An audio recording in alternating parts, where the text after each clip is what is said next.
Hey everybody. So I was in the process of editing some videos and I noticed that I had recorded the summarizing video along with the presentation that I'm now re-recording and realized that I had gotten through the second presentation and my screen hadn't shared the presentation. So here I am re-recording. That being said, let me call up this presentation on how to use signal phrases. So this will become important as we go on through the semester. Signal phrases in academic writing are used to show when we're paraphrasing, summarizing, or quoting. That is, we're using information that isn't from our own noggins. So let me go through this. So why is it important to know? Well, as I said, you need to understand, first of all, the differences between paraphrasing and summarizing and quoting. They are different. They're not all the same type of thing. You'll also need to indicate when you're paraphrasing, summarizing, or quoting using the MLA style guidelines, which I will go through. And of course, you need to know how to correctly incorporate both long and short quotations in your writing. There are certain ways to do them, and MLA has rules and guidelines. So we'll learn a bit about that. So what is a summary? Well, we kind of went through that with how to write one. Summaries are a brief statement which covers the main points. And you summarize when you're explaining the main ideas of the text and texts. So that's what we're doing in this first assignment. We're summarizing. You're being asked to write a summary of each of the essays that you have been assigned to read. Sometimes you want to summarize similar ideas from several sources, and this will be something what we'll talk more about when we get into the third unit, the research unit, where we may be working with sources that have similar information and you just want to summarize it instead of pulling quote from one and pulling quotes from another. So that's a summary. Paraphrase, of course, is a little bit different. Paraphrasing is saying in your own words what somebody else is writing or speaking. And you usually will use a paraphrase when you're explaining the details of an original text, but you don't want to use lots of quoted material. And you want to show that it's still important information for your audience. Lastly, we have a quote. And what is a quote? It is using the author's original words, quoting them word for word or verbatim. Direct quotes will always need to be enclosed in quotation marks. Very, very important. If you don't enclose them in quotation marks, it is hard for your reader to understand whether this is something that you said, it's an original statement, or if this is something that somebody else said and that you're quoting it. So it's really important to use those quotation marks. And you should choose quotes carefully and quote an author when using their words, their original words, gets across the idea better than if you were to summarize or paraphrase. So you want to use quotes that are relevant and when their words are the best way of expressing an idea. You don't want to just pull a random quote because you have to use so many quotes or so many sources. Excuse me. So that being said, we need to figure out what the heck signal phrases are. So we use these things called signal phrases, and you can get from the other slides that we use them when we're quoting and paraphrasing and summarizing. But what is a signal phrase actually? So a signal phrase is kind of introductory words that kind of introduces the writer to your audience, and it prepares the audience that says, okay, now there's going to be a paraphrase or a summary or a quote of material. It also introduces the audience to the source by using the author's first name or referring to the source or the research that that author has done, and then using a signal phrase active verb that's in the present tense. So I'll talk about that just a sec. I have a nice little chart that has a list of common signal phrase verbs. They are active verbs. One thing to keep in mind, and you won't see the verb endings on these verbs, but it's important to make sure that you have your subject and verb in agreement. So I think the example from the other presentation was Joan Didion, or no, what was I saying? Oh, Nancy Mears. Let's use somebody that we're almost familiar with, right? One of the writers that we are going to be reading. Nancy Mears argues.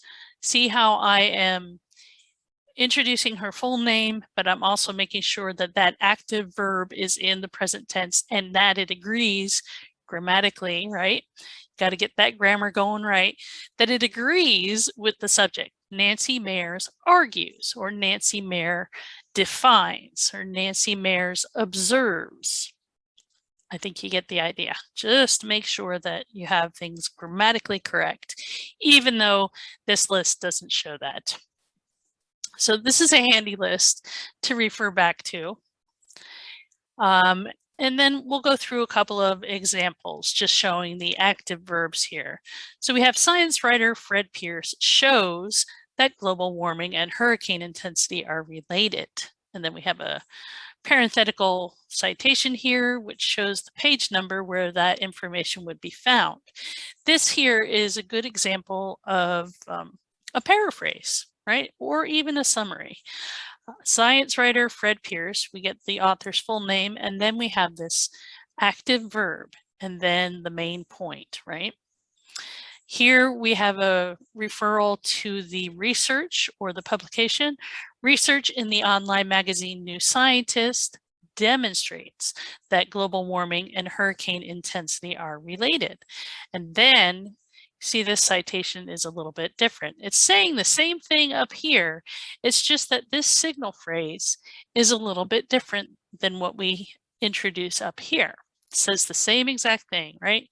So the fact that we refer to the research or the publication and not the author in the signal phrase indicates that when we have to then cite that person, we have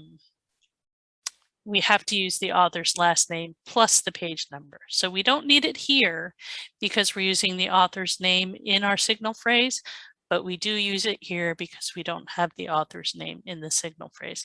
And this is something that we'll be looking at time and again as we begin working with sources in our research. But this is just a little example to show you those active verbs, shows and demonstrates.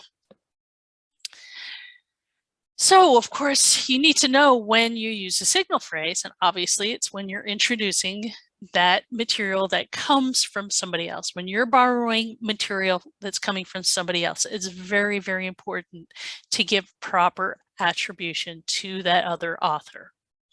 Otherwise, you're guilty of plagiarism. Plagiarism is intellectual theft.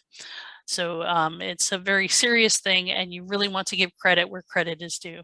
So you use signal phrases when you're introducing paraphrased, summarized, or quoted material, because without a signal phrase, it confuses your readers. They might have some trouble knowing whether it's your original information or if it's information that you borrowed from somebody else that's research-based.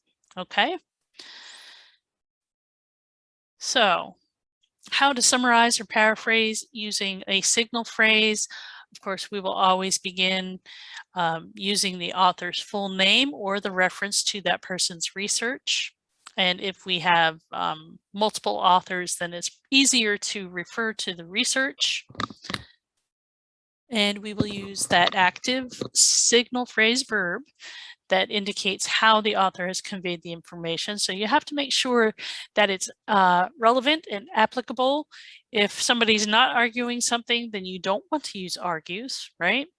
You just want to say writes if you want to. Writes is can be a little boring at times, but it's relevant, it applies, right? So here's another thing.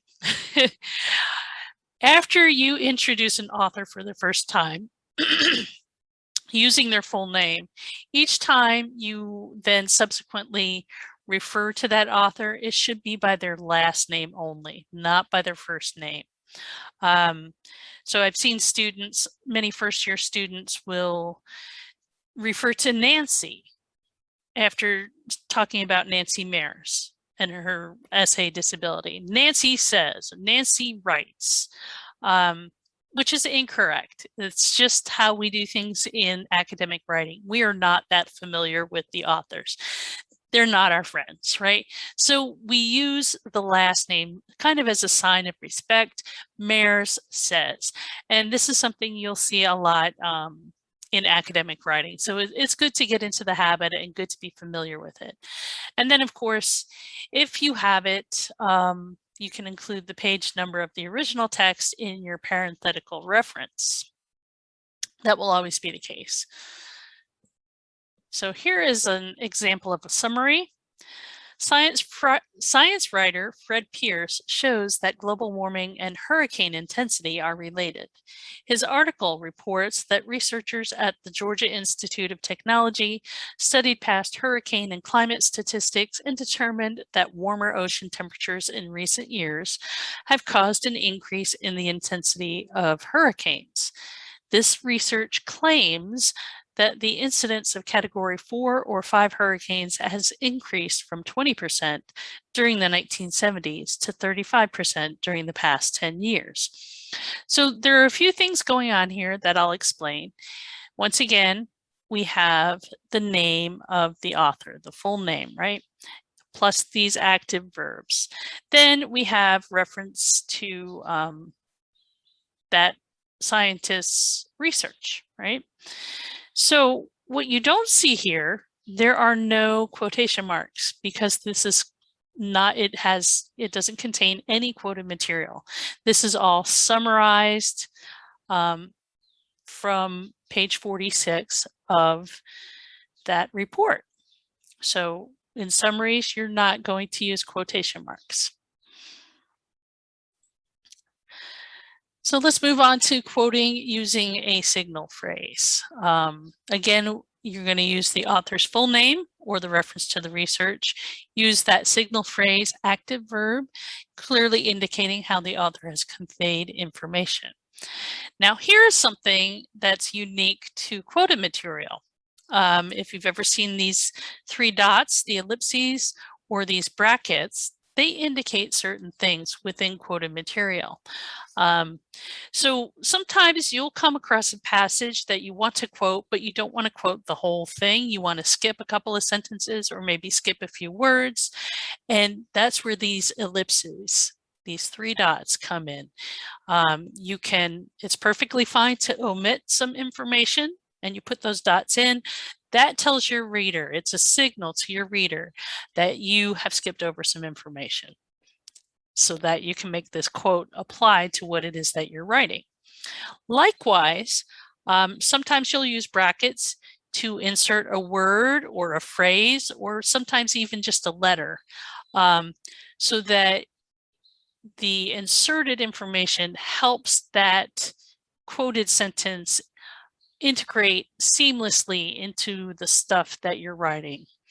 So if you have something that you're like, oh, this is great, but it's not grammatically correct because it has past tense or whatever, you can insert the corrected version in brackets and then it will make sense grammatically or logically.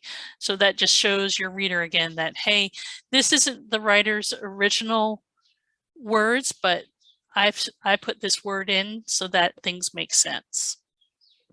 And then again, if you have a page number, include that in your parenthetical reference at the end.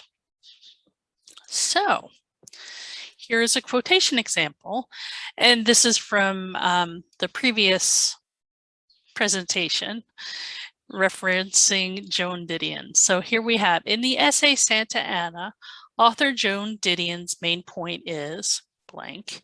According to Didion, and then there's a quotation from one passage, Didion also writes, quotation from another passage, finally, she states, and then the third passage, and then we have a reference here at the end. So what we have here is a reference to the work, and then we also have the reference to the author. The main point is whatever the main point would be, and that would be something paraphrased or summarized. It's not quoted. And then according to Didion, so this is actually another way to introduce a phrase. It's another type of signal phrase. According to so-and-so, quote, blah, blah, blah, end quote. The end punctuation actually goes inside the quotation marks. And then this writer would continue on with another couple of quotations.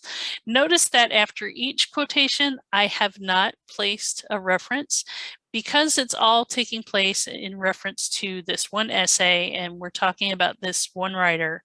It can be kind of clumsy to have a parenthetical reference sprinkled in after each and every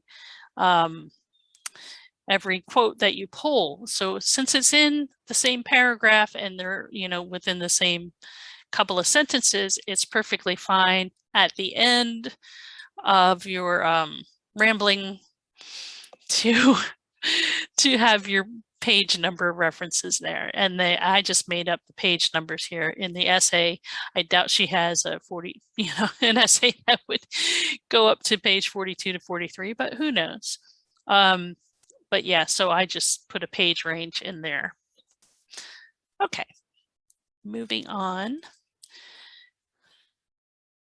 I will explain long and block quotations now, and I will explain them once again, twice again, probably several times again in the future. Sometimes it makes sense to share a nice long quote. It's just great. The writer has written it in such a way that you couldn't improve upon it or convey the thought any better. So it's good to just use the quote as it is. So the thing with quoted material is if you have over 4 lines of quoted material within your text, not 4 lines from a book or an article or what have you, but in the text that you're typing out, if it's more than 4 lines in your paper, what you need to do then is set it off and indent that whole quote. You're going to indent 1 inch from the margin, 10 spaces, and you're going to set off that whole quote. And then the other unusual thing is we don't use quotation marks when we have those long block quotations. We also maintain the original end punctuation instead of having it outside our parenthetical citation. And then we follow with the parenthetical citation. The most important thing to remember here is you need to introduce the block quotation with a signal phrase. If you just drop a big long block of text and you have no signal phrase, again, you're going to confuse your audience. They're going to be like, well, what the heck is this? I think it's a long quotation, but I'm not sure. Why is it, is there formatting off? Are they quoting somebody? So you need to give your readers the context with that signal phrase. So here's an example of a block quote. Science writer Fred Pierce explains the pattern of recent hurricane activity. The trend is global, has lasted over several decades, and is connected to a steady worldwide increase in tropical sea temperatures. Because of all these factors, it is unlikely to be due to any known natural fluctuations in climate, such as El Niño, the North Atlantic Oscillation, or the Pacific Decadal Oscillation. So a few things here, again, in our signal phrase, we have the author's full name, that active verb, right? Science writer Fred Pierce explains, blah, blah, blah. Here we have set the quote off with a colon. Depending on your writing purpose, depending on what you're trying to say and what you're trying to convey with the quote, sometimes you'll use a comma if it makes sense, but often we use the colon to set off the quote.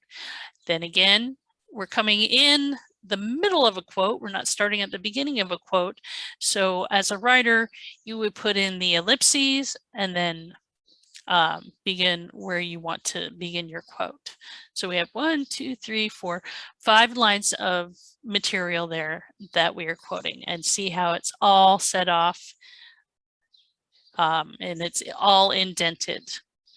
And then here we have the end of the quote, and then we have the page number where this quote was pulled from. So yeah, setting it off like this indicates to the reader that this is a long block of quoted material. Hopefully that makes sense. And this is just the Works Consulted that I use to help with this presentation. So if you have any questions for me regarding how to use quotes within your summaries, I'm happy to address those for you. I don't expect you to get it perfect. This is our first time pulling in quotes in this class, and some of you already know how to do it, which is great, but there are those of you who still need to learn how to do it and need some practice with it, and hopefully we'll have plenty of practice. So we'll see how it goes. Again, don't freak out if you're not getting the quote perfectly. It's okay. You know, this is a run through.